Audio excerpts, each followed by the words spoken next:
Good morning मेरे प्यारे बच्चों। कैसे हो आप सब लोग?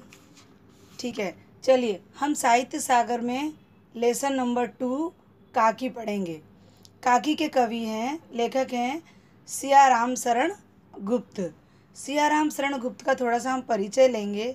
यहाँ पर लेसन में काकी कहा गया है, पाठ में काकी कहा गया। काकी का अर्थ होता है माँ। एक श्यामू नाम का बच्चा होता है जो अपनी माँ को काकी कहता है।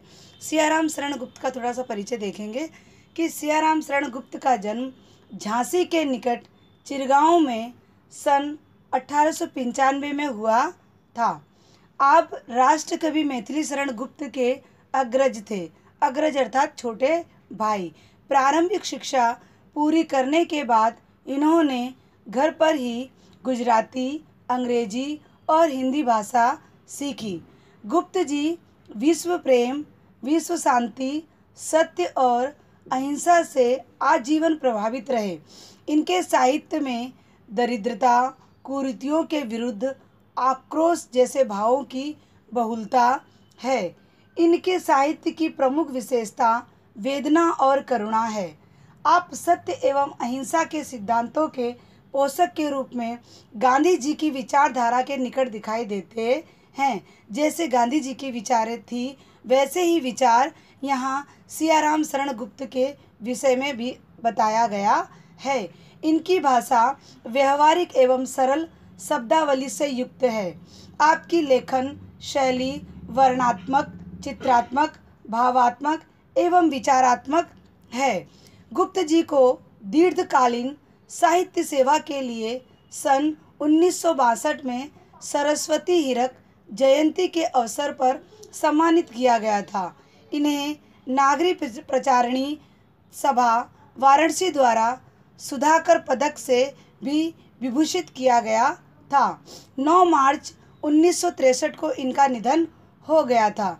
इन्होंने कौन कौन से काव्य लिखे हैं, कौन कौन से उपन्यास, कहानी या फिर निबंध, उसके बारे में यहाँ पर थोड़ी सी जानकारी दी गई है। मौर्य विजय आपकी प्रथम रचना है।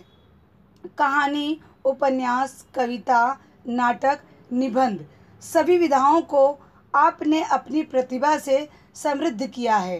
अनाथ, आंध्र, इरवादल इनकी प्रमुख काव्य रचनाएं हैं। मानुषी कहानी संग्रह, नाटक पूर्णि पर्व, कविता संग्रह अनुरूपा तथा अमृतपुत्र है। नारी और गोद उपन्यास तथा झूठ सच निबंध संग्रह है। लंबी बीमारी के पश्चात 29 मार्च सन 1963 में गुप्त जी का देहांत हो गया था।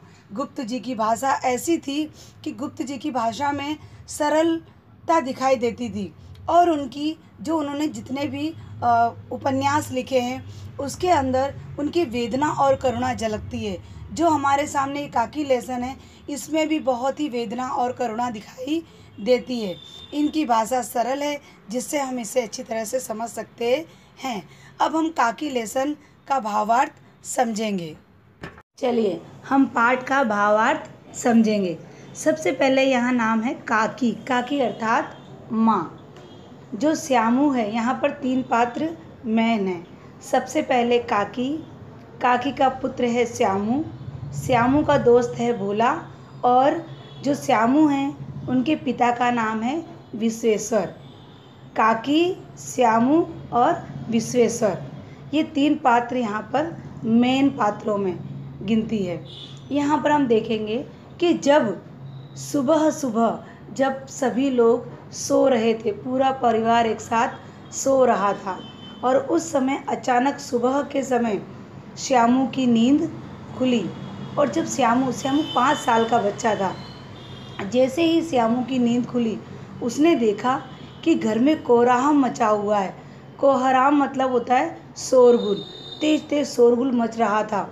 उसने देखा सब लोग इतनी ज़ोर ज़ोर से आवाज़ क्यों कर रहे हैं। उसने उतरकर देखा, अपनी आंखों को मलते हुए देखा तो नीचे माँ को फर्श पर सुलाया गया और माँ को कंबल के अंदर लपेटकर सुला दिया गया।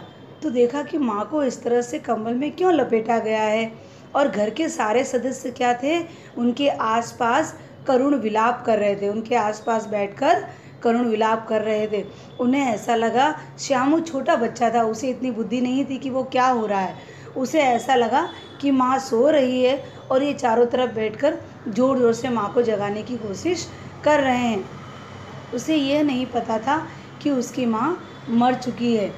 लोग जब चारों तरफ उसकी माँ को बैठकर उसकी माँ को बांध रहे थे और बांधने के बाद जब शमशान की ओर ले जाने लगे तो श्यामू तेज तेज से चिल्लाने लगा, उपद्रव मचाने लगा। उपद्रव मतलब तेज तेज चिल्लाने लगा, छोड़ दो मेरी माँ को, छोड़ दो मेरी माँ को, मेरी माँ को कहाँ ले जा रहे हो। इस तरह से वो उमा को जोर से उसने, उमा अर्थात काकी का नाम है, उमा को जोर से पकड़ लिया और उसे छोड़ नहीं रहा था। सभी लोगों ने उसे छुड़ाने का प्रयत्न किया लेकिन वो बार बार अपनी माँ के ऊपर जाकर गिर जा रहा था और कह रहा था, छोड़ दो मेरी माँ को, सोने दो, मेरी माँ को कहाँ ले जा रहे हो, उन्हें इस तरह उठाकर कहीं मत ले जाओ, मैं अपनी माँ को जाने नहीं दूंगा। इस तरह से वो जोर जोर से विलाप करने लगा। लेकिन लोगों ने क्या किया, बड़ी कठिनाई से उसे हटा दिया, उसको अपनी माँ के पास से हटा दिया और काकी को अर्थात उमा को दाह संस्कार के लिए ले जाने लगा। वो तेज तेज चिल्लाने लगा, जोर जोर से रोने लगा, मेरी माँ को छोड़ दो, मेरी माँ को छोड़ दो, इस तरह से मेरी माँ को कहाँ ले जा रहे हो।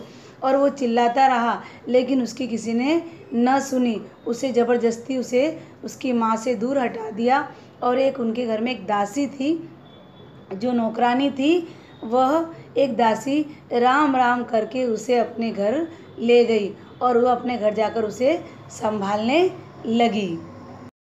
अब उन्हें बुद्धिमान जो व्यक्ति थे, जो बड़े बुजुर्ग थे, जो गुरुजी थे, उन्होंने उसे विश्वास दिलाया क्योंकि श्यामू बहुत छोटा बच्चा था, तो उसे विश्वास दिलाया कि उसकी माँ कहीं नहीं गई है, उसकी माँ उसके मामा के यहाँ पर गई है, इसीलिए तुम चिंता मत करो।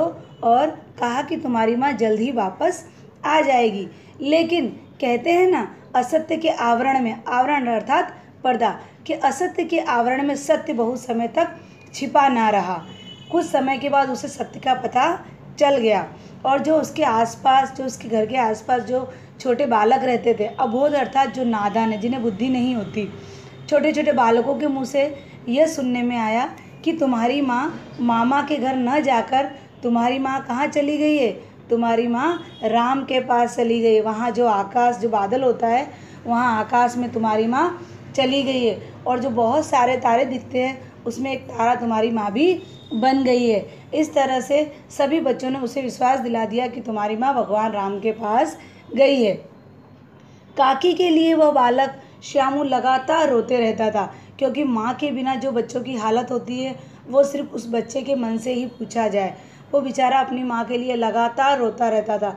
रोते रोते रोते रोते क्रमशः रुदन तो क्रमशः शांत हो गया। रुदन अर्थात उसका रोना तो शांत हो गया, परंतु शोक शांत ना हो सका। शोक अर्थात जो उसके दिल के अंदर, जो उसके मन में उसकी माँ का जो दुख भरा हुआ था, वह शांत ना हो सका। जिस तरह से वर्षा लगातार होती रही और उसके बाद जब वर्षा बंद हो जाती है तो पृथ्वी के ऊपर कैसा होता है, पानी कम हो जाता है, पानी सूख जाता है। लेकिन पृथ्वी के नीचे अगर आप देखो तो पानी में वो भीगापन, आर्द्रता अर्थात भीगापन रहता है। उसी प्रकार से श्यामू की भी हालत थी। श्यामू के भी ऊपर से तो उसने रोना बंद कर दिया, लेकिन जो अंदर से उसका जो शोक था वो वैसा कि वैसा बसा रहा, वैसा कि वैसा दुख उसे होता रहा। वो प्राय अकेला बैठा बैठा शून्य मन से आकाश की ओर देखता रहता। जब उसके पास कोई नहीं होता था तो वो क्या करता था, आकाश की ओर देखता था। वो इसलिए आकाश की ओर देखता था कि शायद उसकी काकी उसे देख ले, शायद उसकी माँ उसे देख ले। इसलिए वो क्या करता था कि आकाश की ओर बैठा बैठा ताकता रहता था, देखता रहता था कि कहीं उसकी माँ उसे उस आकाश में दिख जाए। एक दिन उसने ऊपर आसमान में उड़ती पतंग देखी और वो पतंग को देखकर उसके मन में अचानक खुशी उत्पन्न हो गई। अचानक वो खुश हो गया। उसके मन में क्या सोचा हो, उसने क्या सोचा होगा क्या पता, कि अचानक उसे ऐसा लगा जैसे उसने आकाश में पतंग उड़ती हुई देखी, वह खुशी से झूम उठा। उसका हृदय एकदम प्रसन्न हो गया। वो खिल उठा और दौड़ता दौड़ता अपने पिता विश्वेश्वर के पास जाकर बोला, पिताजी मुझे एक पतंग और डोर मंगवा दो। पिताजी भी उस समय दुखी थे। उन्होंने कहा ठीक है, मैं तुम्हारे लिए पतंग और डोर मंगवा दूंगा। ऐसा कहकर वो वहाँ से चले गए। अब नेक्स्ट वीडियो में हम आगे का देखेंगे।